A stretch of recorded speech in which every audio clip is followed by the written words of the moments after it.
এবং সরকার যে দৃষ্টিকোণ রেখে কাজ করছে, আমাদের সরকারের যে মেন লক্ষ্যমাত্রা ছিল যে ত্রিপুরাকে স্বয়ংসম্পূর্ণ করা। আজকে আমাদের কাছে রাবার একটা বড় মাত্রায় উৎপাদিত হয়, রাবার ইন্ডাস্ট্রি, এখানে মেইলিং সিস্টেম, এখানে আরো বড় বড় ইন্ডাস্ট্রি এখানে আমাদের এই ত্রিপুরা রাজ্যে গড়ার পরিকল্পনা নিয়ে মানুষ, মানে যারা ইন্ডাস্ট্রিয়ালিস্ট বাইরে থেকে, তারা এই ত্রিপুরা রাজ্যে নিবেশ করার জন্য আমাদের এই রাজ্যে আসে। আগে দেখবেন একটা, এর আগেও তো হওয়ার কথা ছিল, কেন হয়নি? আগেও তো ত্রিপুরা রাজ্যে ধান উৎপাদিত হতো, কিন্তু এই কৃষকদের থেকে ধান ক্রয় করা হয়নি।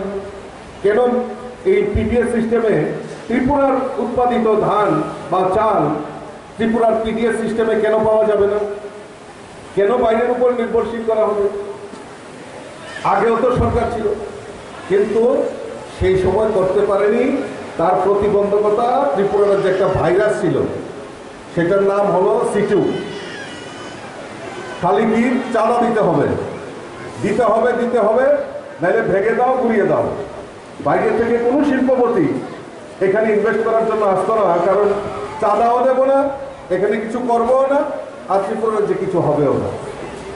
সেই মানসিকতা ছিল। এখন আমাদের কাছে সরকার, আমাদের যারা বাইরে থেকে শিল্পপতিরা এখানে ত্রিপুরা রাজ্যে আসছেন, আমাদের স্থানীয় যারা শিল্পপতিরা, তারাও বিভিন্নভাবে এই রাজ্যের উন্নয়নের জন্য কাজ করছেন। তাতে কি হবে?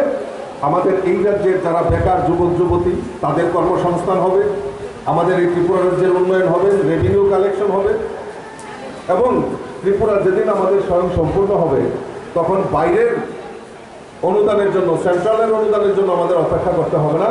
এই রাজ্যের উন্নয়নের জন্য এই রাজ্যের রেভিনিউ দিয়ে সেটা আমাদের এই রাজ্য পরিচালিত হবে। তো যাই হোক, আলোচনা বেশি দীর্ঘায়িত করছি না।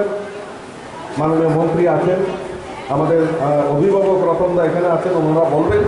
আমি শুধু এইটুকু আপনাদের কাছে আবেদন রাখবো যে একটা শিল্প যখন তৈরি হয়, তাকে, এই শিল্পটা আমার এই জায়গাতে এখানে শিল্প প্রতিষ্ঠা হয়েছে, এই শিল্পটা শুধু মালিকের রক্ষণাবেক্ষণ করবে তা নয়, আমাদেরও দায়িত্ব নিতে হবে যে এই শিল্পটা যাতে স্থায়িত্ব হয়, আমাদের এলাকার যাতে উন্নয়ন হয়। আমাদের এই যদি শিল্প এখানে গ্রো আপ হয়, তাহলে আমাদের এই এলাকার যুবক যুবতীদের কর্মসংস্থান হবে, গরিবদের ডেভেলপ হবে। সেই চিন্তা ভাবনা নিয়ে এই শিল্পটা আমার, এই পরিবেশটা আমার, এই রাজ্যটা আমার, এই